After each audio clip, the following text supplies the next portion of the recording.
The war computation matrix had never been wrong, not in 12,000 years, not across 847 species, not in millions of battles fought across the galaxy. Commander stood in the command center of the orbital platform above Terminus 7, his four arms moving across holographic displays with practiced ease. They had built the Matrix 3 ago, and every species in the Galactic Council had added their data to it. The system could predict how any soldier would behave in any situation. It knew when they would fight, when they would flee, when they would surrender. It calculated morale, analyzed psychology, measured biological imperatives. The Matrix was perfect. Today, it was processing data on the species to join the Council's defense pact. Humans, strange bipedal creatures from a small blue world they called Earth. The initial analysis had been promising. Humans showed moderate aggression, decent intelligence, and normal self-preservation instincts. The Matrix predicted they would make adequate soldiers. Nothing special, but useful enough. "Commander," his aide chirped, her translator rendering the clicks and whistles into standard council language. "The human contingent has arrived at their positions." Nodded, watching the tactical display update. 200 human soldiers spread across the mining colony below. The Void Swarm would arrive within the hour. This would be humanity's first real test in joint operations. The Matrix had already run the simulations.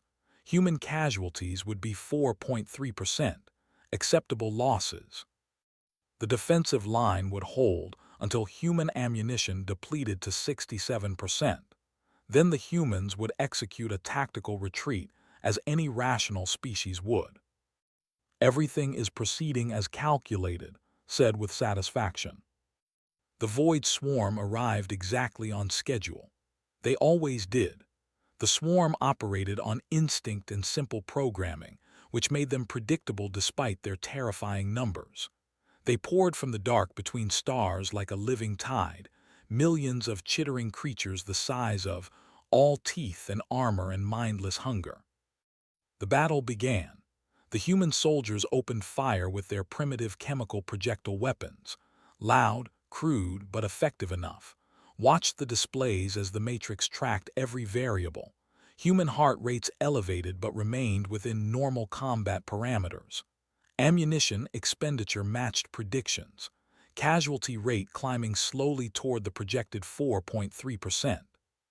For 3 hours, everything happened exactly as the Matrix calculated. Then Private James' position got overrun. 17 swarm creatures broke through the defensive line and surrounded his bunker. The Matrix immediately predicted its response. He would attempt to fall back to secondary positions. Survival probability if he retreated immediately, 63%. The Matrix showed its most likely path, color-coded in blue across his display. Didn't take that path. Instead, his showed a sudden spike in adrenaline. His heart rate doubled, and then he started running, toward the swarm, not away from it. "What is he doing?" whistled in confusion. Watched bewildered as armed every explosive device he carried. The human crashed into the thickest concentration of swarm creatures and detonated everything. The explosion lit up the tactical display. When it cleared, it had flatlined. Dead. But so were all 17 swarm creatures, and the breach in the defensive line was sealed by the rubble. "Equipment malfunction," suggested. Perhaps he was wounded and couldn't think clearly. The Matrix recalculated. It tagged death as an outlier, statistical anomaly. It adjusted its predictions and continued tracking the battle. 20 minutes later, it happened again. Corporal Sarah Williams found herself cut off from her squad. The Matrix calculated her survival options. She should fall back through a maintenance tunnel that would lead her to safety. Survival probability, 71%. Williams didn't fall back. She stayed in her position at a narrow and kept firing. For 8 minutes, she held that position alone against wave after wave of swarm creatures. Her ammunition counter dropped to 0. The Matrix predicted she would surrender or flee. She did neither. She drew a combat knife and kept fighting. The last thing her helmet camera showed was her screaming defiance at the advancing swarm. She died, but those 8 minutes allowed 30 wounded soldiers from 3 different species to evacuate through the behind her. 30 lives saved for 1 lost. Mathematically sound, except for one problem. The Matrix had predicted Williams would save herself, not the others. Commander's voice had lost its professional calm. The Matrix is showing errors. Stared at his displays. Red warnings cascaded across multiple screens. All over the battlefield, humans were behaving in ways the Matrix couldn't predict. Sergeant David manually piloted a damaged fighter craft on a collision course with a swarm capital vessel. The Matrix had calculated he would eject. He didn't. Lieutenant Jennifer Park refused evacuation from an overrun position to provide covering fire for retreating allies. The Matrix said she would prioritize her own survival. She didn't. Every predictive model was collapsing. The algorithms couldn't reconcile what they were witnessing. These humans were choosing to die when they could live. They were running toward death instead of away from it. They were sacrificing themselves for abstract concepts the Matrix couldn't quantify. "This is impossible," muttered, his 4 arms frozen over the controls. "They should be retreating. They should be preserving their lives. Every rational species does this." But the humans weren't retreating. They were holding the line and dying. The casualty counter climbed past 4.3%, past 10%, past 20%. By the time the swarm finally broke and fled, human casualties stood at 31%, 3 times higher than predicted. Yet somehow, because of these illogical sacrifices, the overall Allied casualties were 60% lower than the Matrix had calculated. The defensive line had held where every simulation said it would shatter. The colony was saved. Descended to the surface after the battle. The mining colony's central plaza had become a makeshift morgue. Human soldiers moved among the bodies of their fallen, their faces showing emotions the commander's translator couldn't properly interpret. Grief, yes, but also something else. Something that looked almost like pride. He approached a human officer, Captain Maria Santos, who was kneeling beside a covered body. "Captain," he said carefully, "I must ask, why did your soldiers do this? Private could have retreated. Corporal Williams could have saved herself. Lieutenant Park could have evacuated. They all could have lived." Santos looked up at him with red-rimmed eyes. "That's exactly why they did it, Commander, so others could live." But they gained nothing from their deaths. No offspring to carry their genetics forward. No resources to improve their survival odds. No logical benefit whatsoever. Santos stood slowly, her hand resting on the covered body beside her. "Commander, you're thinking about this wrong. They didn't calculate whether dying was worth it. They chose it.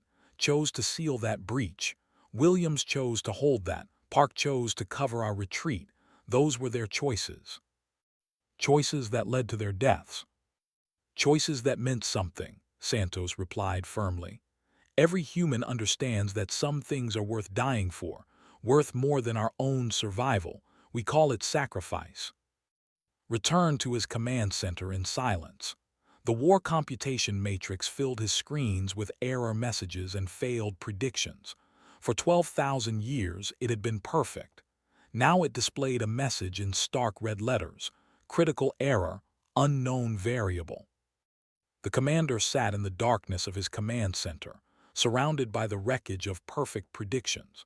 Somewhere in the equations, in the endless calculations of biology and psychology and logic, the Matrix had missed something fundamental about humans. It had measured their brains but not their hearts. It had calculated their survival instincts but not their willingness to override those instincts for reasons that made no mathematical sense. For the first time in his long military career, felt something he hadn't experienced since he was a recruit: uncertainty. If the Matrix couldn't predict humans, what else might it be missing? What other choices might thinking beings make that no algorithm could foresee? He looked at the tactical summary one more time. Victory achieved. Casualties higher than predicted. Method of victory completely unexpected. And at the bottom of the report, the Matrix's simple admission of failure: humans do not calculate, they choose. Saved the report and sent it to the War Computation Committee with a single line of commentary: "We need to talk about humanity." The emergency session of the War Computation Committee convened 3 cycles after the Battle of Terminus 7.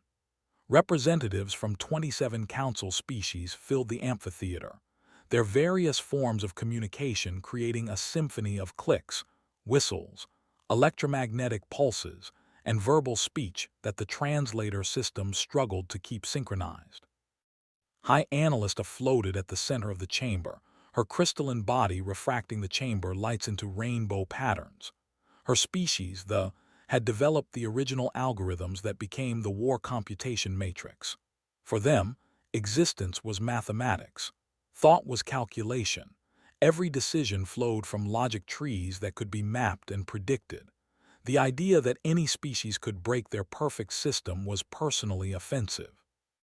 "This committee," she said, her voice emerging from vibrations in her crystalline structure, "has reviewed the data from Terminus 7. The human behavioral anomalies are confirmed. The Matrix failed to predict human sacrifice with any accuracy. This represents the first systemic failure in the Matrix's 12,000-year operational history." A wave of concern rippled through the assembled representatives. The continued, "However, I propose this is not a failure of the Matrix itself, but rather incomplete data. We have modeled 847 species successfully. Humanity is simply the 848th. We need only to identify the variable we missed and integrate it into our calculations." That sounded reasonable to most of the committee. One species out of hundreds showing unexpected behavior wasn't a systemic problem. It was a data gap waiting to be filled. But Commander, attending as a military observer, wasn't convinced. He had been studying humans intensely since Terminus 7. He had watched footage of every sacrifice, read every analysis, interviewed survivors. The more he learned, the less he understood. Threw herself into the investigation with the intensity of someone defending her life's work. She interviewed human soldiers, dissected their psychological profiles, analyzed their cultural history. Earth's records were full of similar behavior: soldiers throwing themselves on grenades to protect their comrades, pilots making one-way flights into enemy targets, warriors holding impossible positions against overwhelming odds. The pattern was consistent across human cultures, time periods, and circumstances. She built models. She tested hypotheses, genetic predisposition. The data contradicted it. Many humans who sacrificed themselves had strong genetic imperatives to survive: children waiting at home, siblings who shared their DNA, mates who depended on them. Cultural conditioning, insufficient. Humans from wildly different cultures made identical choices. Religious belief in an afterlife. Some who sacrificed themselves were religious, but many were not. Temporary insanity or combat stress. The biometric data showed clarity and purpose in their final moments, not confusion or panic. Meanwhile, humanity continued to distinguish itself in the war effort.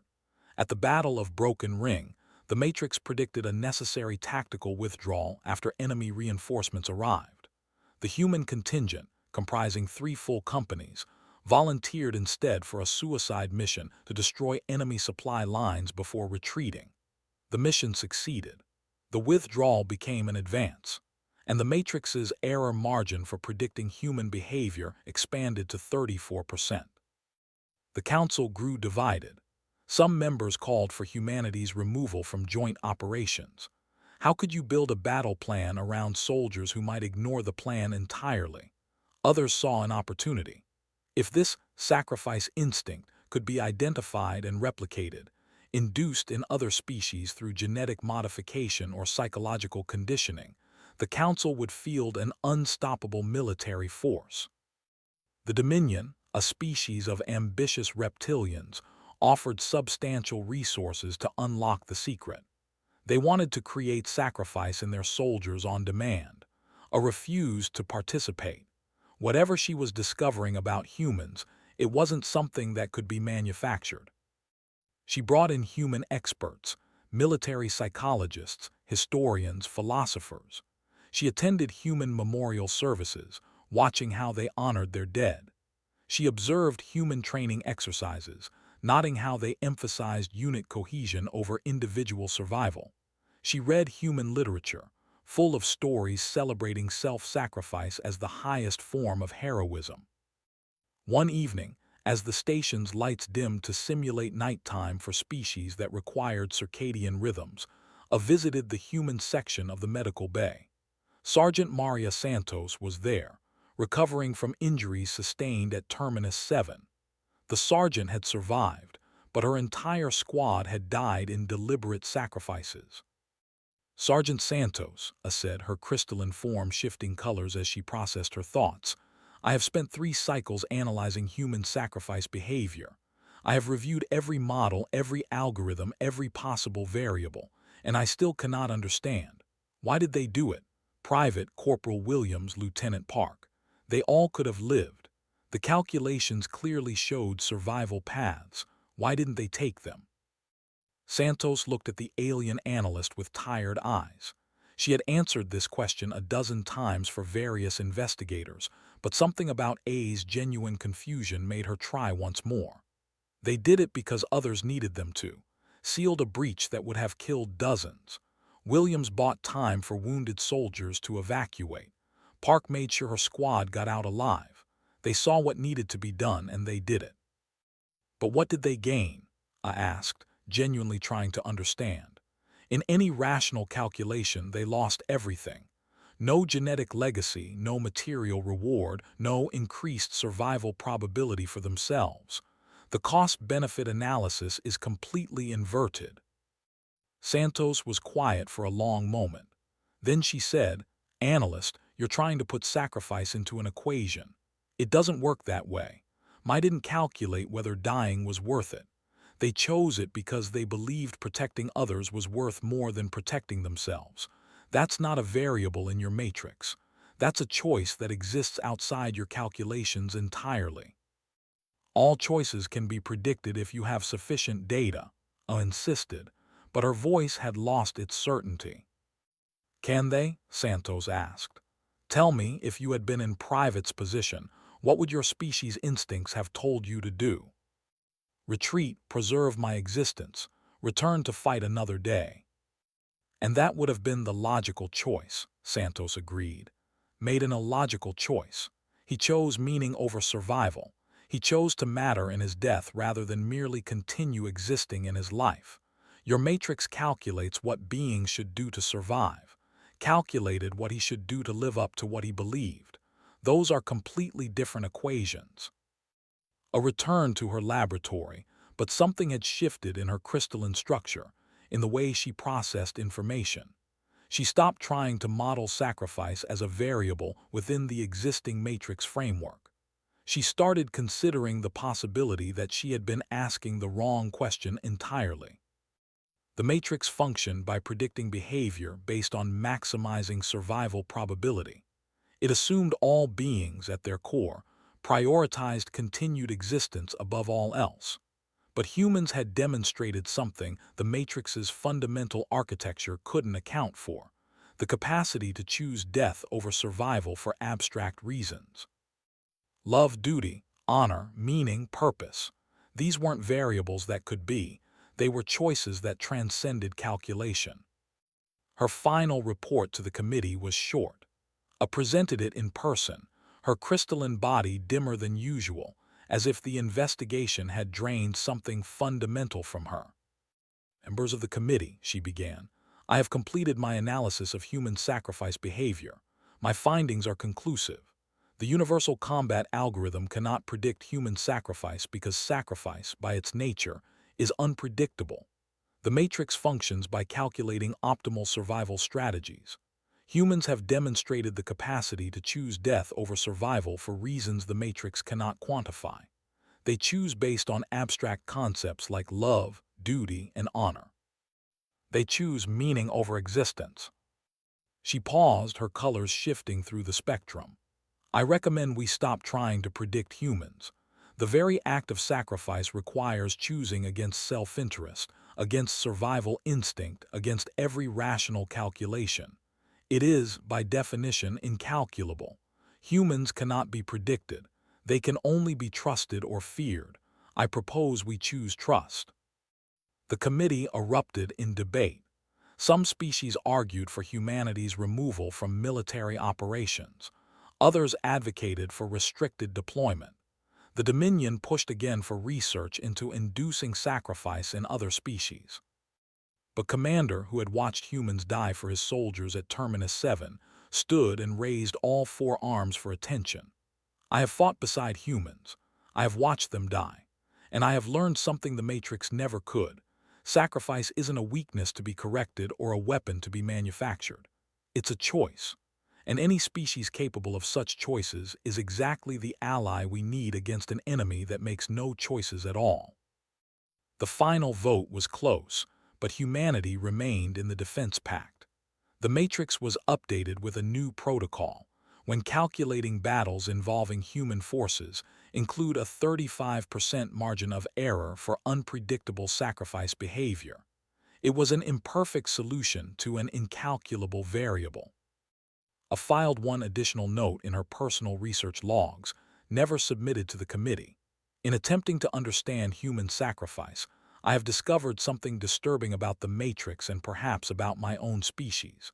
We have become so efficient at predicting behavior that we have forgotten beings can choose to be unpredictable. We have calculated existence so thoroughly that we have forgotten what it means to live. Perhaps the humans aren't the anomaly. Perhaps we are. The final message arrived at Sanctuary Station without warning. A simple data burst from deep space. The Void Swarm had committed everything to one last assault. Every ship, every creature, every resource. They were coming to Sanctuary, and they would arrive in 48 hours. Sanctuary Station orbited a dying star at the heart of Council space. 5 billion civilians lived in the massive structure, representing 200 species.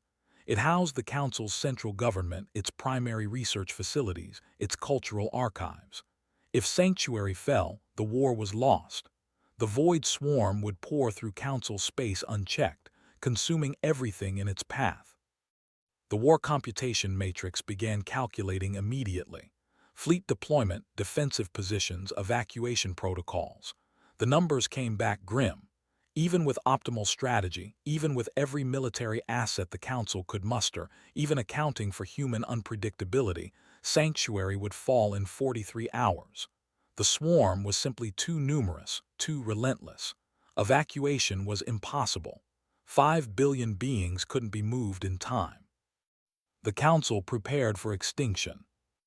Admiral Wei requested a private channel with the Council leadership 8 hours after the projection was released. She was the commanding officer of humanity's contribution to the defense fleet, 40,000 soldiers and crew spread across 300 ships. Her face on the looked tired but determined. "Council members," she began without preamble, "I have a plan. The Matrix gives it a 2.7% chance of success, but it's better than zero. We can save Sanctuary." "How?" demanded Council Prime, a towering whose species had led the Council for 6 generations.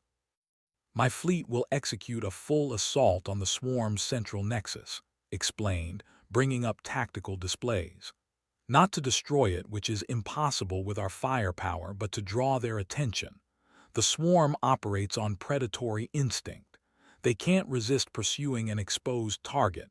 We'll lead them away from Sanctuary into the dead zone." The dead zone was a region of space where normal physics behaved erratically. Communications failed there. Navigation became nearly impossible. It was a place ships entered only by accident and left only by luck. "Once we have the swarm concentrated in the dead zone," continued, her voice steady, "we'll trigger simultaneous reactor destabilization across the entire fleet. The cascading detonation will eliminate both the swarm and ourselves." Silence filled the chamber. Attending as chief scientific advisor broke it first. "Admiral, you're proposing to sacrifice your entire fleet, 40,000 human lives. That's not a military operation. That's extinction." "That's victory," replied calmly. "Sanctuary survives. 5 billion beings live. The Council endures. The Swarm dies. Those are acceptable outcomes." "The Matrix predicts only 8% of your forces would actually follow such an order," Council Prime stated. "Self-preservation instinct would override command structure long before the mission completed." Smiled grimly. "Council Prime, with respect, your Matrix has been wrong about humans before. Let me talk to my people." She activated fleet-wide communication. 40,000 humans received her transmission simultaneously. Explained the plan in simple terms. The swarm was coming. Sanctuary couldn't be defended conventionally, but humanity could lead the enemy away and destroy them in the dead zone. It was a one-way trip. No glory, no witnesses, no going home. Just death in the void, taking the enemy with them. "I need volunteers," she said. "This is asking everything. You'll never see Earth again, never see your families. The galaxy might not even remember what we did here, but Sanctuary will survive. Billions will live. The war will be over. So I'm asking, who's willing to make this choice?" The Matrix watched, monitoring biometrics, calculating response rates. It predicted 3,000 would volunteer, enough for token sacrifice but insufficient for the mission. Within 30 seconds, every single human in the fleet had confirmed, ready to execute. 40,000 voices, zero hesitation. The Matrix's predictions shattered once again. The Council watched their tactical displays in stunned silence as the human fleet broke formation. 300 ships turned away from Sanctuary and accelerated toward the approaching swarm. The enemy, following its own algorithmic programming, couldn't resist such an obvious tactical opportunity. An exposed fleet, separated from support, offering itself for destruction. The swarm changed course, abandoning its approach to Sanctuary to pursue what appeared to be easy prey. Commander coordinated Sanctuary's defense from the station's command center. His 4 arms moved across displays that now showed 2 battles, the one being fought at Sanctuary against the remaining swarm forces, and the one being fought by the humans leading the main swarm fleet deeper into the dead zone. For 6 hours, the humans maintained their course. Ships were lost to swarm attacks, fighters fell, but they kept broadcasting, kept transmitting position data through the interference, kept the swarm engaged and pursuing. Every human knew they were flying toward their death. None turned back. A watched from her laboratory, her crystalline structure flickering with colors that expressed emotions her species rarely felt. She had spent cycles trying to understand human sacrifice as a variable to be calculated. Now she was watching an entire species choose extinction to save others. The mathematics of it made no sense. The meaning of it transcended mathematics entirely. "They're really doing it," she whispered to herself. "All of them." On board the human flagship, Admiral monitored their position. The swarm was fully committed now, hundreds of millions of creatures pursuing the human fleet into the deep dark. The dead zone's boundary approached on her displays. Strange space where the normal rules broke down. Perfect place for an ending. "All ships," she transmitted. "Convergence point in 10 minutes. Begin reactor destabilization sequences. It's been an honor serving with you." 40,000 humans began the process of turning their ships into bombs. The procedure was precise, technical, irreversible. Once started, there was no going back. Engineers who had spent years learning how to keep reactors stable now deliberately unbalanced them. Pilots who had trained to survive now calculated the perfect time to die. Commander stood at his command post, watching the tactical display show human winking out one by one. Ships lost to swarm attacks in the final approach. He found himself doing something he had never done in his military career. He prayed, not to any specific deity, but to whatever force in the universe granted meaning to sacrifice that beings might remember what the humans did here. The final transmission from Admiral came through broken by interference but clear enough. Sanctuary Station, this is Admiral Way commanding the human fleet. We have reached the convergence point. The swarm is concentrated. All ships are ready. Reactor destabilization is at critical threshold. We're going to finish this now. A pause filled with static, then's voice again quieter. Tell the galaxy that humanity was here, and that we chose this. 40,000 reactor cores destabilized simultaneously. The explosion was visible across light years, a brief star born and dying in seconds. When the light faded, both the human fleet and the void swarm were gone. Sanctuary sensors showed empty space where moments before there had been the largest battle fleet in human history. The main swarm was destroyed. The war was effectively over. Scattered remnants remained, but without their central nexus, the void swarm lost coordination. They could be hunted down over time. The existential threat was ended. Humanity's contingent in council space was extinct. The council held a memorial service 3 cycles later. Every species sent representatives. The amphitheater that had debated humanity's place in the defense, packed, now overflowed with beings paying respect to the species that had saved them all. A stood at the center, her crystalline form projecting the names of all 40,000 humans who had died in the dead zone. Each name appeared in light, hung in the air for 3 seconds, then faded. It took hours to show them all. The assembled beings stood in silence for every name. When the last name faded, a spoke. The universal combat algorithm could predict every species in the galaxy. It could calculate optimal strategies, forecast behavior, determine outcomes. It was perfect for 12,000 years, but it could never predict them. She gestured at the space where the names had been. Because they did not calculate, they chose.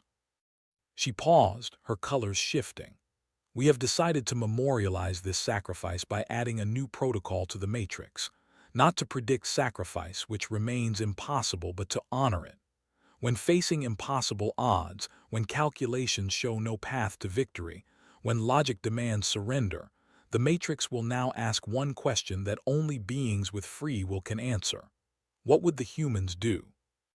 A physical monument was constructed at Sanctuary's central plaza, a simple obelisk of dark stone listing 40,000 names. Beneath them, a single line. They chose. In the years that followed, something changed in Council military doctrine. Species that had relied solely on Matrix predictions began making decisions the Matrix didn't expect.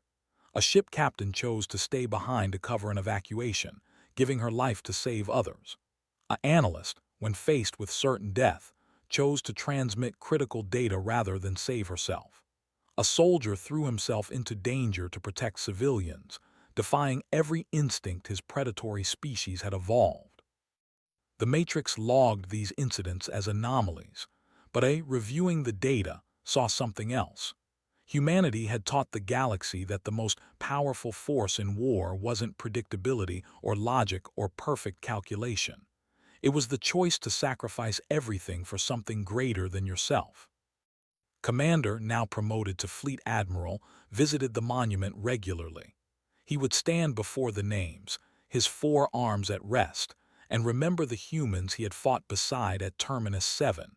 He remembered Private charging into the swarm. He remembered Corporal Williams holding the. He remembered Lieutenant Park refusing evacuation. And he remembered Admiral's final transmission. We chose this. The War Computation Matrix continued its work, calculating battles, predicting outcomes, providing Council forces with strategic advantages. But it never again claimed to be perfect. Built into its core code now was an acknowledgement that some variables couldn't be. Some choices couldn't be predicted. Some sacrifices transcended calculation. The galaxy had learned what the Matrix never could. Beings with free will could choose meaning over survival, purpose over existence, sacrifice over calculation. And those choices, incalculable and unpredictable, were the difference between merely existing and truly living. Somewhere in the data streams of the war computation matrix, buried in the code that had tried and failed to predict humanity, was a simple notation added by herself. They taught us that the heart cannot be calculated, only honored. May we remember this lesson when facing our own impossible choices. The humans were gone, but their choice echoed across the galaxy. In memorial services and military academies, in strategy sessions and desperate last stands, the question was asked and would continue to be asked. What would the humans do? And in answering that question, species across the Council found themselves making their own incalculable choices, their own unpredictable sacrifices, their own decisions to choose meaning over mere survival. The Matrix had predicted everything except the one variable that mattered most, that beings capable of thought were also capable of choosing to think beyond themselves, to value others above their own existence, to make the ultimate sacrifice not because calculation demanded it, but because their hearts chose it. Humanity had been unpredictable, incalculable, impossible to model in any algorithm. And in being impossible to predict, they had given the galaxy something more valuable than any calculation. They had given them hope that meaning existed beyond mathematics, that purpose transcended programming, that choice was more powerful than computation. The monument stood in Sanctuary's plaza, 40,000 names carved in stone, a testament to the species that couldn't be predicted because they chose not to be. And beside it, the question that would outlive empires. What would the humans do? The answer always, they would choose.